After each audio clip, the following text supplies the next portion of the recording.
What if I told you there once was a man who could buy kings, a man who never led an army, but commanded them, who never wore a crown, but owned those who did? He didn't rule from a throne, he ruled from behind a desk. His power wasn't written in bloodlines, but in gold. This man and his family didn't just create wealth, they invented power as we know it. This is the story of the Medici, the bankers who controlled popes, funded wars, shaped art, and built the foundations of modern finance. They were the shadow rulers of Europe, and their empire wasn't carved in stone, it was carved in credit. To understand the Medici's rise, we must go back to 14th century Florence, Italy, a city bursting with artists, traders, and ambition. Here, gold was more powerful than blood. Merchants and moneylenders competed for influence as fiercely as knights once fought for land. Florence was a cauldron of wealth and chaos, and at its center was Giovanni de' Medici, a modest banker with extraordinary vision. While others chased coins, Giovanni chased trust. He realized something revolutionary. Money itself wasn't real. Belief was. If people believed their gold was safe with you, you could control not just their money, but their future. So Giovanni built a bank founded not just on numbers, but on relationships. When the papal court, like the Vatican itself, needed money, Giovanni stepped in. Soon the church's treasury was his client. And that changed everything, because when God owes you money, who can stand above you? The Medici didn't conquer cities, they conquered confidence. By funding kings and popes, they became indispensable. Giovanni's motto was simple: it is better to make friends through money than enemies through power. The Medici Bank spread across Europe: Rome, Venice, London, Avignon. Each branch was like a modern-day financial hub, connected by handwritten letters of credit, the first form of international banking. They created something new: wealth that moved invisibly. Gold could now cross borders without being carried, and with that innovation, they invented the world's first financial empire. For the first time in history, money could buy more than goods. It could buy influence. When Giovanni died, his son Cosimo de' Medici took the reins. And he wasn't just a banker, he was a strategist. Cosimo understood that power wasn't meant to be seen, it was meant to be felt. He funded Florence's most ambitious projects: the Duomo, monasteries, universities, and libraries. He didn't call himself a ruler, but Florence couldn't move without his approval. Cosimo pulled the strings so subtly that people forgot there were strings. He financed wars, stabilized economies, and quietly bankrolled the papacy, while living as a humble citizen. When enemies tried to destroy him through political exile, Cosimo turned his wealth into revenge.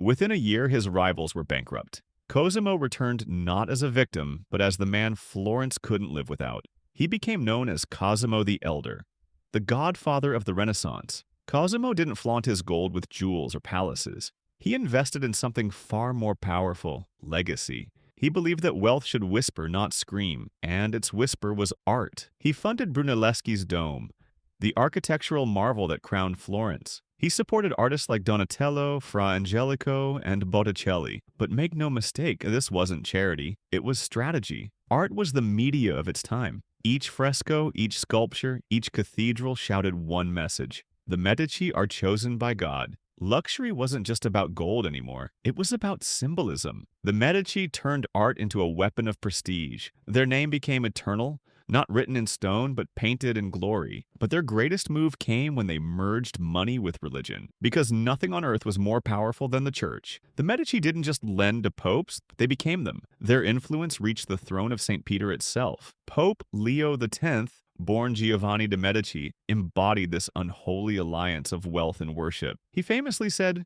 "Since God has given us the papacy, let us enjoy it." Under Leo's reign, the Vatican became a palace of gold and art. Michelangelo was commissioned to paint the Sistine Chapel, but these luxuries came at a cost, and someone had to pay. That's when indulgences, payments for forgiveness, turned into a business. The Medici financed salvation itself, but their greed ignited a storm. A monk named Martin Luther saw the corruption and struck back with his 95 Theses. That rebellion tore the church apart. The Protestant Reformation had begun, and at its center stood a Medici pope. Every empire built on gold eventually faces rust. The Medici were no exception. By the late 15th century, their banking system began to crumble. Loans went unpaid. Wars drained their fortune. Political enemies multiplied. Then came the Pazzi conspiracy, a rival family's assassination attempt on the Medicis inside a cathedral. Giuliano de' Medici was killed. Lorenzo the Magnificent barely survived. The city erupted in chaos. Though Lorenzo restored order, the Golden Age was fading. The same networks that once built their empire became chains pulling it down. By the early 1600s, the Medici Bank was gone, their wealth scattered, their power fractured, but their legacy, that would outlive them all. The Medicis may have fallen, but the world they built still stands. They gave us more than cathedrals and paintings. They gave us the blueprint for capitalism, the double-entry ledger, the concept of interest, the first letters of credit, all born in Florence, all crafted by the Medici mind. Their methods live on in every Wall Street trade, every billionaire investment, every credit card swipe. They turned money from metal into meaning. Even their idea of luxury as influence echoes today. When modern elites wear designer brands, launch art foundations, or buy space companies, they're reenacting a Medici performance. Because true luxury isn't ownership, it's perception, and perception is power. But behind every masterpiece and every empire of wealth, there's a cost. The Medici bought beauty, power, and immortality. But they also bought enemies, guilt, and blood. Their family was filled with betrayal, poisoning, and political marriages. Even their final descendants, once kings of Tuscany, died without heirs. In the end, all their gold couldn't buy what they wanted most: time. Their castles turned to museums, their thrones to ruins. But their story, their formula, survived. Because long after the last Medici died, the world still runs on their invention: wealth as a weapon. So remember this: power doesn't always wear armor. Sometimes it wears a velvet robe and signs with ink instead of blood.